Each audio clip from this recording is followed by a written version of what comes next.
Welcome to Stuff You Missed in History Class, a production of iHeartRadio.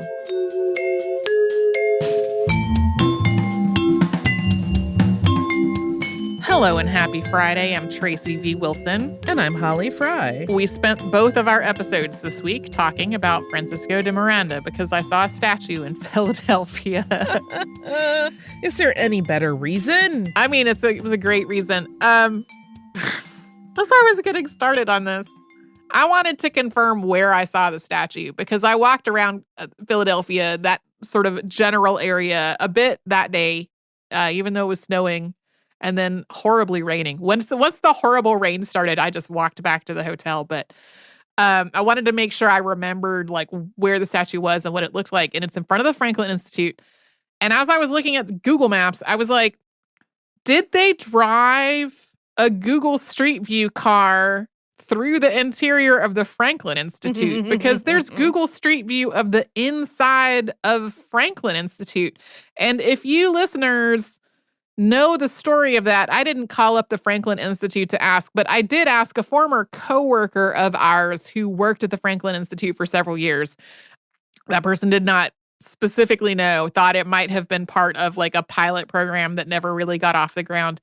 But if you look at it on Google Maps, you can get into the inside of the Franklin Institute on the Street View.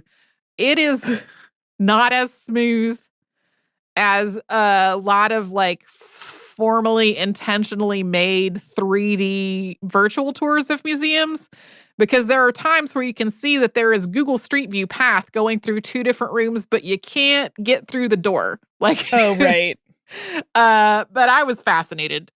And that whole, like the public art that is on that street, it includes the Rocky statue, you know, the statue of Rocky at the art museum. Also, what is the most over-the-top monument to George Washington that I personally have ever seen in person. It is not my favorite piece of art in the world. There are like indigenous people at the bottom, kind of adoringly looking up, and it makes me go yikes every time I see it. Yeah, I am fascinated by this man. I am fascinated by his hubris. I struggled mightily with writing the episode because there were so many parts of it that we either haven't talked about at all or we've only talked about in kind of broad strokes that I needed to do in a little bit more detail. So like, had never talked about Spain's contribution to the Revolutionary War at all. We've talked at various points about the French Revolution and the French Revolutionary Wars. But the thing that we needed to talk about in this pair of episodes was like how it actually started. What were the steps of things that happened? Right. And I had a real hard time boiling that down into something that made any sense and seemed accurate. There was just a lot of it. I was not expecting a 2-part episode starting out on it. And I definitely wasn't expecting a 2-part episode that took me at least 2 additional days longer than normal to get through. Yeah, it's always tricky. I mean, I find anytime I'm talking about the French Revolution, I like have to silo and be like, okay, there's all this other stuff, but today we just have to talk about this because otherwise my brain goes, Killing. Yeah. I will confess to my poor studentship. Are you ready? Yeah.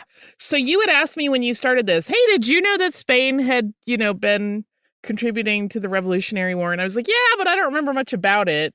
And then after you did your research and I was looking at your outline, I'm like, that's why I knew. And boy, does that show that I wasn't paying a lot of attention because I grew up, not far from Pensacola. So I know I got this education. That seems like if nothing else, it would have been part of like Florida State history class. That's exactly what it was. Yeah. But I tuned out. Listen, I was a bad history student growing up. I just was like, whatever. But again, it's a lot of memorizing facts. It didn't really contextualize things. Sure.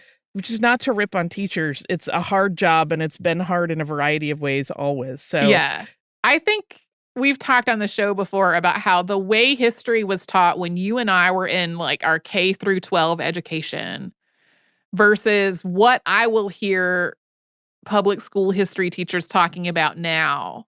Totally different. Yes. Like, our history education involved reading, from my point of view, the most boring textbooks ever written. Yes. And then being given what was basically a reading comprehension test about those textbooks that were so boring that I could not get any of the stuff to stick in my head really well. Hard same.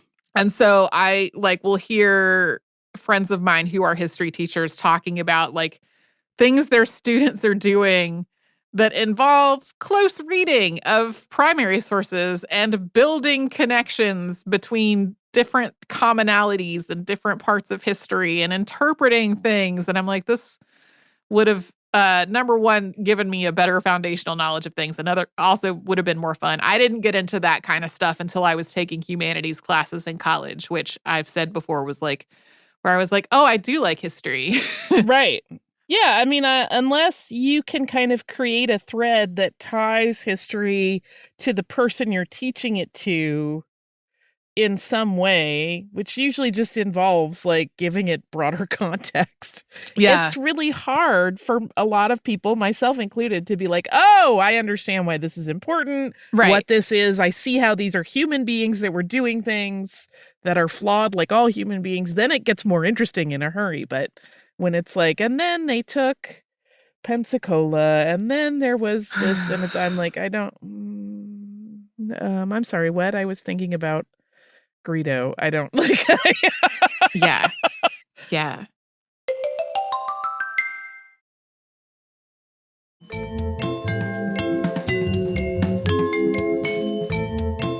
I also have this vision of who Miranda was in my head and why he was so kind of not thorough in thinking through his plans. Tell me what your theory is. Well, because I see him as the kind of people everyone knows. I've certainly known a lot of these, and sometimes I've been this. That person who thinks they know. I mean, we know he was conceited, right? I feel like he would come up with an idea and go, I'm so clever. You guys, I figured it all out. Here you go. Yeah. And like, that was it. There wasn't any follow-up on like, oh, I should vet this with somebody. I should talk this through. It would be like, I'm a clever man, and here's my clever idea. You guys can laud me for my cleverness now. It's like, oh, you have fallen into your own trap, where you are probably very bright. Right. But you haven't learned how to refine ideas or like develop them past what you think is your initial genius. Yeah. Yeah. Yeah. That makes sense. I'm so clever. It should be on a shirt for him. Right. I read a couple of biographies. One was by Karen Racine called Francisco de Miranda, A Transatlantic Life in the Age of Revolution. That came out in 2003. And the other was like one of the really early English language biographies of him, which was by William Spence Robertson. And that was Francisco de Miranda and the Revolutionizing of Spanish America. And I can't remember which of these authors said this, but one or the other of them was basically like, he was really smart and really well-read, but not a deep thinker. Yeah. And as I was reading it, it kind of amused me a little bit because I was sort of thinking about him in also thinking about Natalie Clifford Barney, whose episode was also inspired by the same trip to Philadelphia. And I sort of felt like Francisco de Miranda is to revolution in Spanish America as Natalie Clifford Barney is to polyamory. They just both had like really idealistic, really like surface level ambitions about things that were way more complicated than how they handled them in a lot of ways. She too was very, I'm so clever. Yeah. Have you noticed how clever I am? Yeah. She was, in terms of like her relationships with other people, she was like, we're not going to be monogamous. We're all just going to love each other and it's going to be great.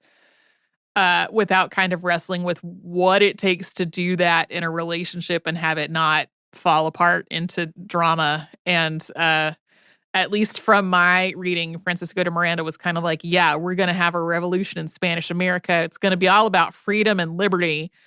And like, in addition to not having really explored all the layers of what that would involve. That was so much territory with vastly different populations and experiences.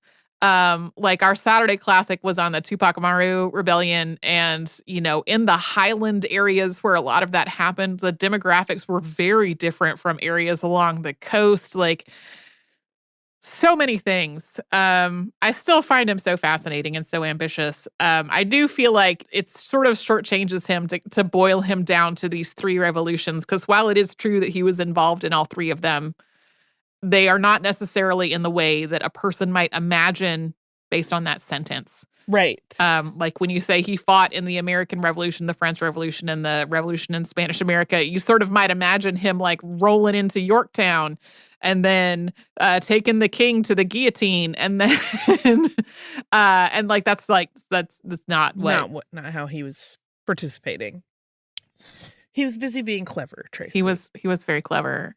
He also did seem to perpetually be like working his angles. Yeah, he had a lot of angles. Right? Like, how can I turn this thing that's not about me into both being about me and supporting the thing that I want to do? Yeah.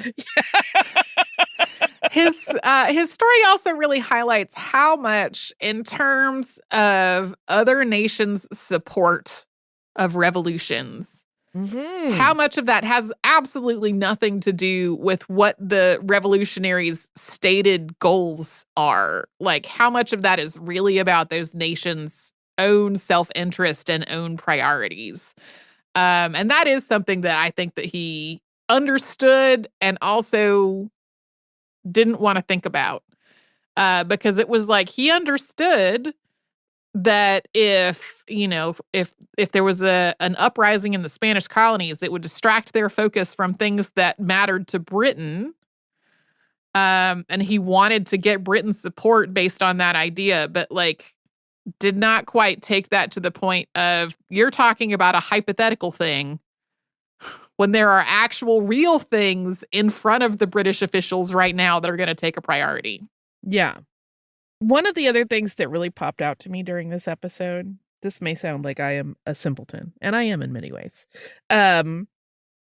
We talk about how, and we of course get a lot of the revolution in the colonies, right, that ultimately led to the United States, and this idea of like, everyone help us, we are trying to gain our independence. And how quickly it spins around to other people coming to the US for help and them going, we gotta think maybe about not. it on this one. I don't, maybe, right. And I'm just like, right. whoa, that's a quick turnabout. You kind of became the very thing you said you were fighting in many ways, which I think happens in almost every one of those cases throughout history, right? Like, once a revolutionary faction establishes themselves as the government, then they suddenly find that they have to deal with matters of state and where they fit in the global community, and that becomes a whole other problem that they weren't focusing on at all as their ideals when they were just moving forward to gain independence. Yeah. I think this is absolutely my conjecture. I have not looked into like the historiography of this at all. But I think it's very easy, like in school lessons, to have this pairing of American Revolution, French Revolution, ideals of liberty, who helped who, that kind of stuff. And it doesn't work quite as neatly that way with Spain's involvement in the American Revolution. There's not that quite duality there. I think... So if you don't know the term historiography, it's like sort of the whole field of the writing of history, and the historiography changes over time for a lot of different reasons. And I am kind of curious, if I went back to history books that were written before World War II, what would it say about Spain's involvement in the Revolutionary War? Like if I went back, basically anytime, going farther back to like any time before the rise of fascism and the Spanish Civil War, like would books written before that point treat Spain's involvement in the American Revolution differently than yours and my experience, which was like to not hear that much about it in an American history class, although you likely heard about it in a Florida state history class. And that's just my conjecture. I don't really know. Also, we did not even touch on all of the famous and influential people that this man met during his lifetime. There's so many. It's so wild how casually he's having lunches and dinners with people. Yeah. I'm just going to go have dinner with George Washington. One person that came up in a source that I didn't put into the episode, but I was curious about, is James Barry, who was a surgeon. And James Barry is like in the big umbrella of trans history, based on everything that we know about him and his life. Pretty comfortable saying that, like, if this person were living today, we would probably describe James Barry as a trans man.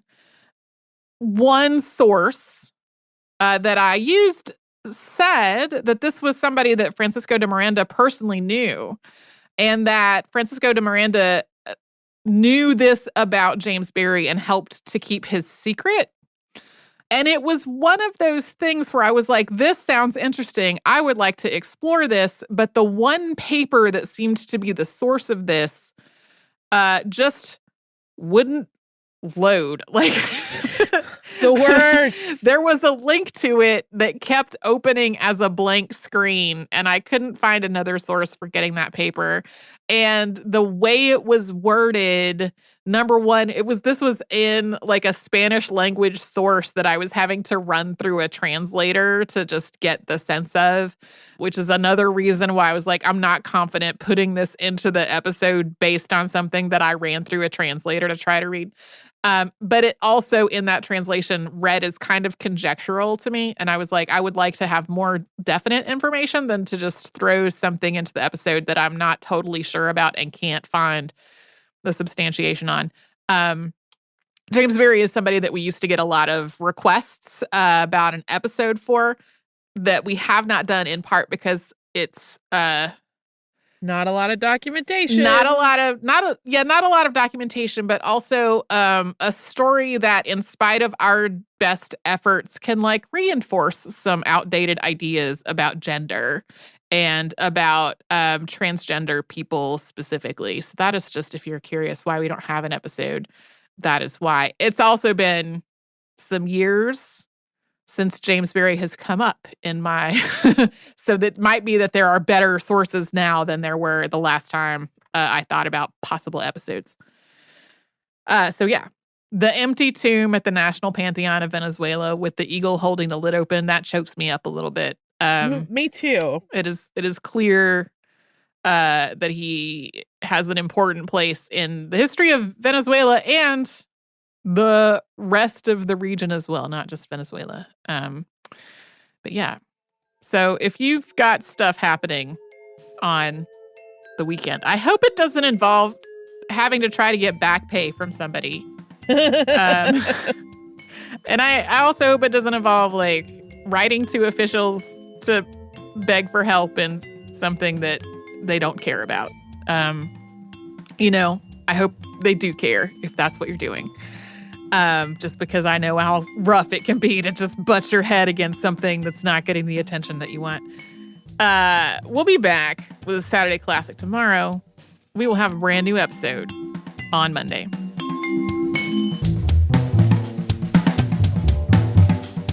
Stuff You Missed in History Class is a production of iHeartRadio. For more podcasts from iHeartRadio, visit the iHeartRadio app, Apple Podcasts, or wherever you listen to your favorite shows.